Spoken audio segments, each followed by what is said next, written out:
You can feel the jolt of the energy. It's a sacred land. That's why a lot of people come here looking for answers. The vortex sites seem to make it easier for people to tap those dimensions beyond of themselves. It's an interesting idea, the spiritual seeker, because we're all spiritual seekers until we find.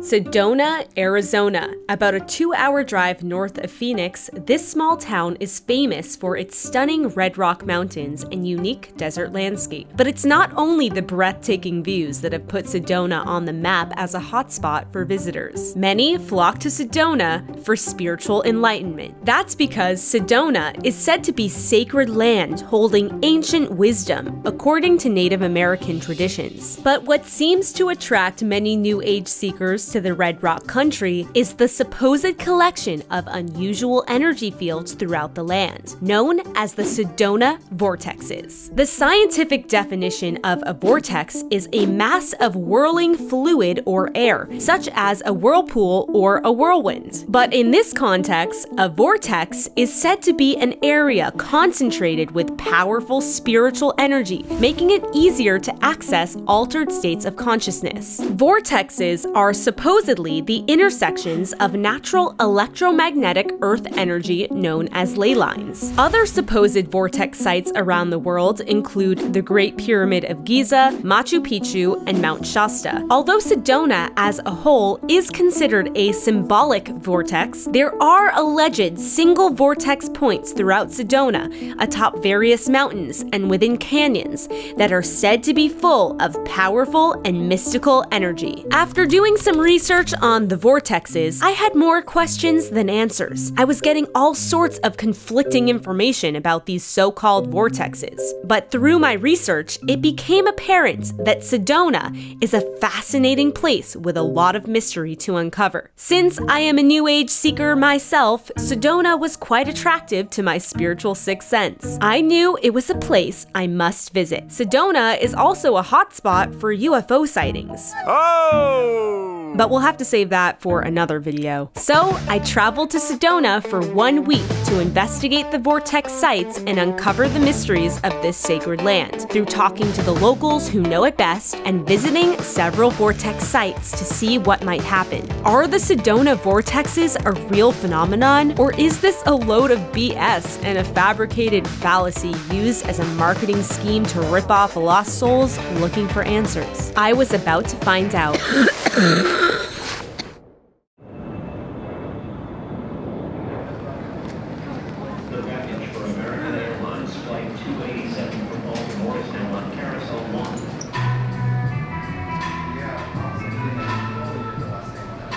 Let the journey begin!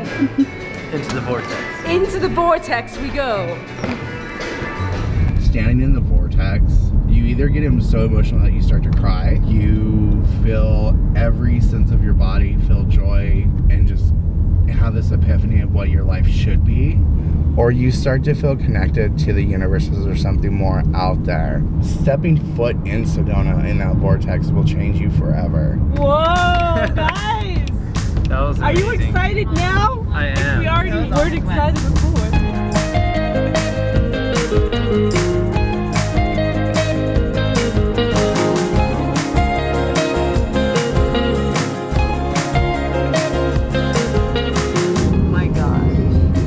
Have said, right when you drive in, you're gonna feel stuff. Feel it?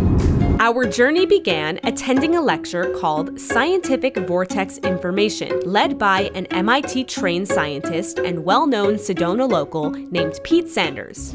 He wrote a whole book about this. This is the guy to talk to. We're in the right place. Hopefully, I could finally get some accurate information about these vortexes and how to find them. So, what do you most want to get out of your vacation while you're here?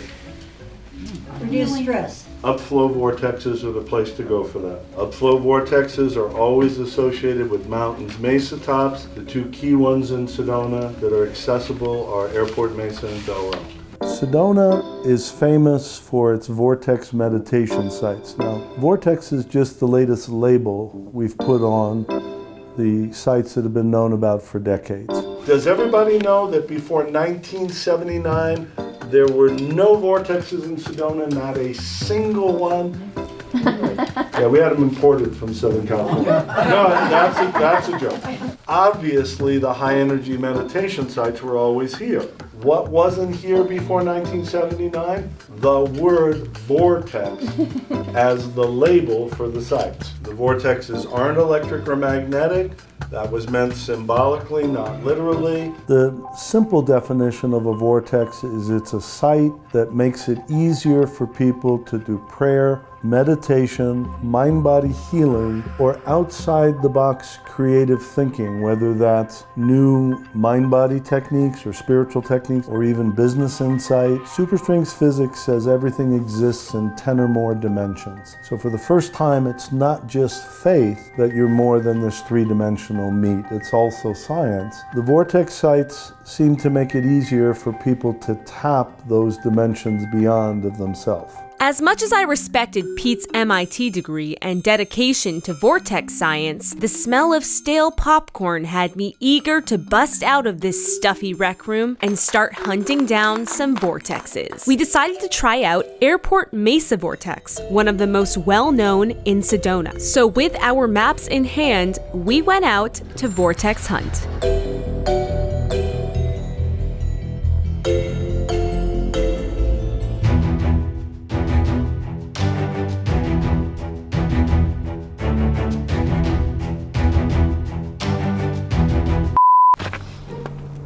So we're lost. I'm an amateur vortex seeker. I don't know what I'm doing. I just showed up here with a booklet and some papers. The sun is pretty much already gone down and we are not anywhere close to the actual vortex. I feel like this is just a fail. I did call Pete and he said that we're in completely the wrong place. We took the wrong trail. The one that's apparently the real vortex is right back where we started. Life is just crumbling through my fingertips. Much later. The vortex! We finally made it! And it was here the whole time. I don't know, I'm sort of like questioning this whole thing. Like I was already sort of questioning of the whole vortex concept, but this is making me even more skeptical and questioning. I don't know if like anything's gonna happen, but here we are. How do you feel? I'm feeling the upflow. No, really, like we're literally on top of the world. I feel at peace. First vortex experience. Turned off the cameras when we finally got there. It was dark by that point. How do you guys feel? First off, I feel incredibly grateful. I also feel really light, but I also feel super grounded too. So it's like superb bliss at the moment. There's this energetic quality that I felt. I just felt uplifted. You have to just be there to get it. While Shrivas and Alex seemed to easily access the vortex energy, I was having a more difficult time. All I could think about was John the Uber driver's promise of life-changing enlightenment. Stepping foot in that vortex. I wasn't ready to give up yet. We realized we would definitely need to seek out proper guides to take us on our next vortex hunts. In the meantime, we headed to a place called The Chocolate Tree, a popular vegetarian restaurant and organic fair trade chocolate factory, where we met the owner Radhika, a well-known Sedona local passionate about health and sustainability. Chocolate Tree was born from a vision of clean air and pure water for every child. That branched into all of what you see here. The supplements support health. Of course, the food is all locally sourced, all homemade, vegetarian. I always ask myself this question since 2008 when I opened. Does this decision support our vision of clean air and pure water? And if every other place was doing this, what would the world look like? Radhika told us that we must visit a place called the Divine Grace Yoga Ashram, led by a spiritual teacher named Swami Shankarananda, who traveled for more than 2 years on foot, carrying barely any material items. So the next morning, we headed out at 5:30 a.m. to attend an early morning meditation and meet the Swami. Jaya Ganesha, Jaya Ganesha, Jaya Ganesha, Pahimam. Shri Ganesha, Shri Ganesha, Shri Ganesha. So the name I'm given is Swami Shankarananda, but that's not who I am, I suppose, is it? Ashram means place of austerity. So it's a simple place. It's a simple place to come in order to take a break from oneself, from all of the worries and stresses that we wear. It's not easy to come to ashram, and it's not easy to be in ashram because it's not so easy to be with ourselves. So we're simply here to serve. We are not coin operated in any way. We have no interest in any worldly gain whatsoever. The intention of the space really is simply to support people's spiritual paths.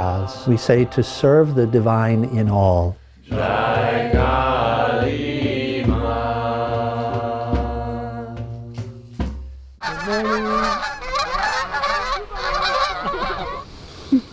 The air smells so good.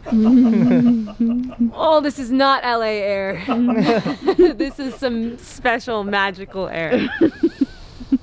Hey! Oh, Nella! Look at you, all cuddled up. How did you decide on this land to build the ashram? Oh, it decided on us. We wanted to be on one of the rivers, and there are two rivers here, year-round rivers. There's Oak Creek in Sedona area, and then Verde River here. There was a day where I came to realize that I knew nothing, that I knew absolutely nothing. And in a way, it was very comforting to know this, because it meant that I didn't have to hold on to the notions and the beliefs and the way that I was approaching the life. What we really want is love. What we really crave is love. And we don't just want love that is temporal. We don't want love for a moment. We don't want love that's conditioned on anything. We want unconditional love. We want love without condition. So anyone that comes here, we start there. We start meeting with love. This has been temple land since time immemorial.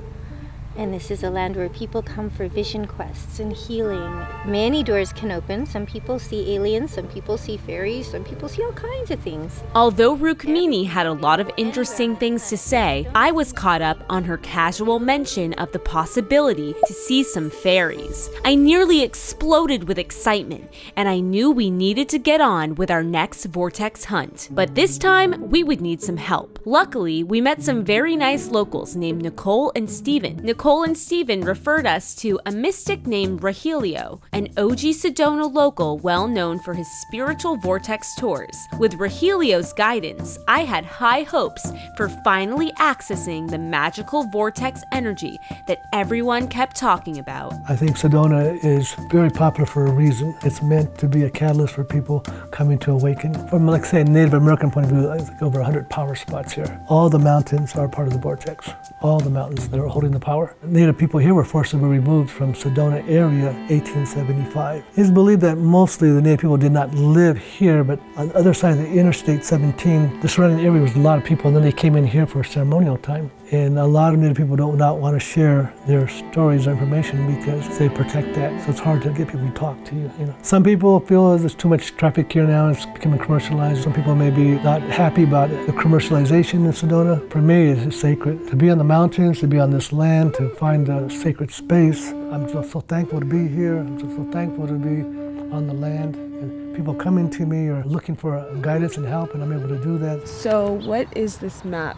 This is a Sedona vortex grid map. So for instance, you see the 6-pointed star and the 5-pointed star. The junction is the airport vortex. So where are we going right now for this ceremony on this map? We are going over here. This is kind of one of the unknown vortexes. Where we're going, we would not know about this if it weren't for you. We just know of the ones that are, you Google. It's not just the popular spots. You need these mountains. It's powerful. Yeah, so let's head out. Okay. And with that, we headed out into the canyon to find the secret vortex spot.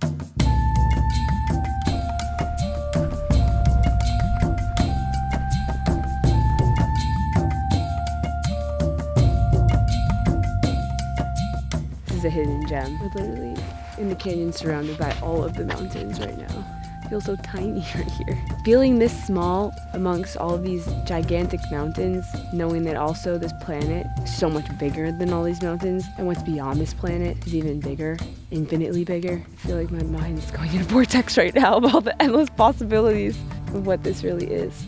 After quite a trek, we were there, smack in the middle of the mountains. Rogelio set up to guide me through a healing ceremony. I had no idea what to expect, but I was ready to surrender to the vortex energy. Give thanks, give thanks to the Great Spirit.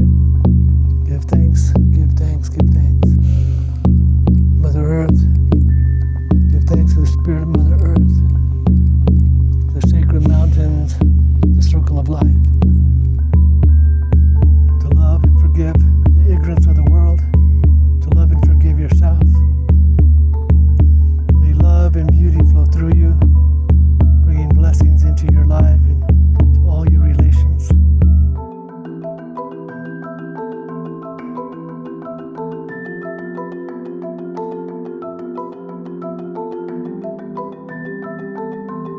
As Rogelio drummed over me, I could actually feel the vibration through every cell of my body. It was a powerful, physical feeling, the beat of the drum pulsing through my veins like a heartbeat. About 10 minutes in, I started to trip. I still don't know exactly what happened in those mountains, and I'm not entirely sure how to describe what I was experiencing, but I was definitely in an altered state. My mind seemed to completely turn off, and it's as if my body started melting into the mountain, deeper and deeper with every drumbeat. I was not asleep, but I dropped into some type of trance, and I sort of blacked out. It was a feeling of nothingness and oneness with the land, a deep surrender to the present moment. You can feel the jolt of the energy as a sacred land, recognizing that the land has power. The mountains are temples. The earth is a living sentient being. Everything is a part of a collective, is a whole consciousness. So we are part of the circle of life. We feel disconnected, and so we're going to make that connection back to the oneness of life.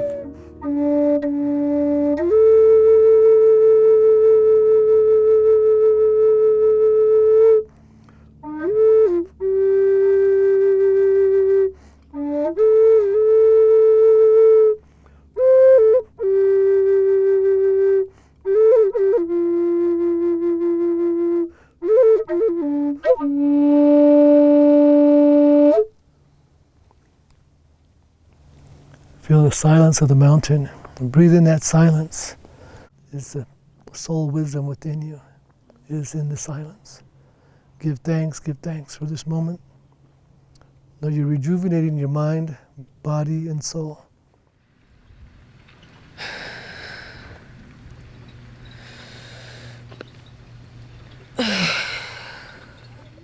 Shifting back to consciousness, I started aggressively coughing. Rogelio used an energetic cleansing technique to help me release anything I was letting go of. I had been experiencing some congestion that week, and I know this is a little gross, but it's as if all the mucus was being sucked out of me, and it felt like I was releasing a lot of whatever had been making me sick. When I finally came back to reality, I wasn't totally sure what had happened, but I felt pretty damn good. Oh my god. I just opened my eyes and saw the clouds, and they look so vivid. Activated your dream mind, so you're dreaming more vividly. You should see more color, more detail, more perception. Feel good, huh?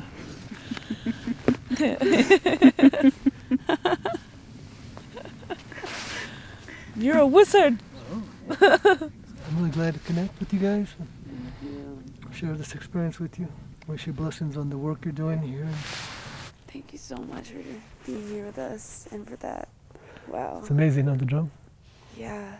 That's why I started doing that a long time ago. What would be your message to humanity? I'd say, find your heaven here now. Many people are in their minds are in hell. Clearing the garbage out, the negative programming, we can live a little bit of heaven every day. We're surrounded by heaven. It's a gift. It's a blessing to be here. What does consciousness mean to you? Consciousness is the universe itself is conscious. And consciousness pervades everything. Behind the form of everything there's an intelligence, and that's also within us. We forget that we are one with that universal consciousness.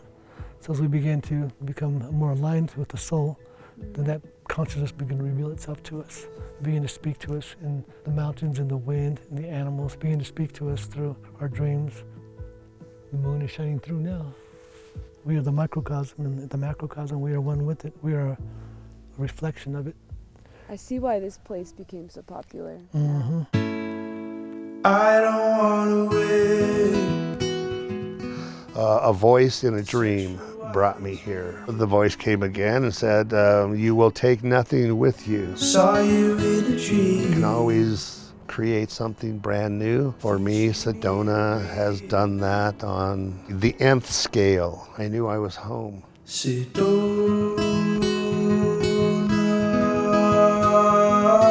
What advice would you give to anyone who comes to Sedona for seeking? If you're seeking, then you think that it's outside of you. If you have an experience where your heart is touched and you feel connected to the divine, to me, that's it. I personally believe the divine is moving through everything. Out of this grown-up, banged-up body.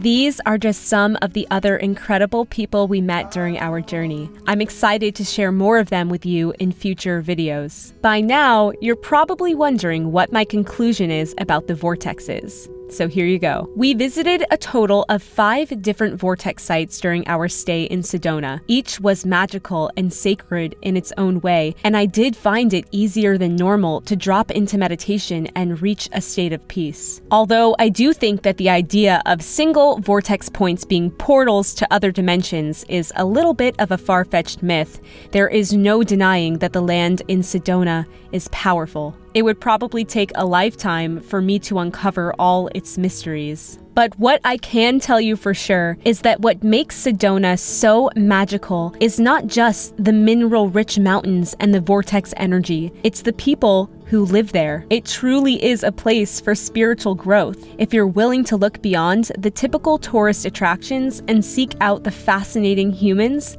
that Sedona seems to attract. And as long as you're curious and open enough, Sedona can be a portal, a vortex of adventure and learning. I must say that John the Uber driver's promise held up. We did leave Sedona changed forever through connecting with the sacred land and the beautiful people who were willing to share their wisdom with us. If you're still watching, thank you so much for coming on this journey with me. And remember, you have the power to thrive. You have the power to live your best life ever. I'll see you next week. Colors in the sky. Colors of your eyes.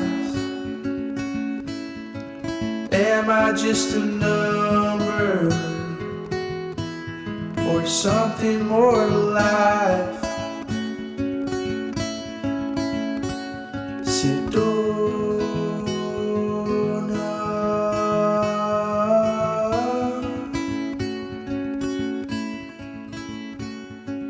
take me away. Take me away.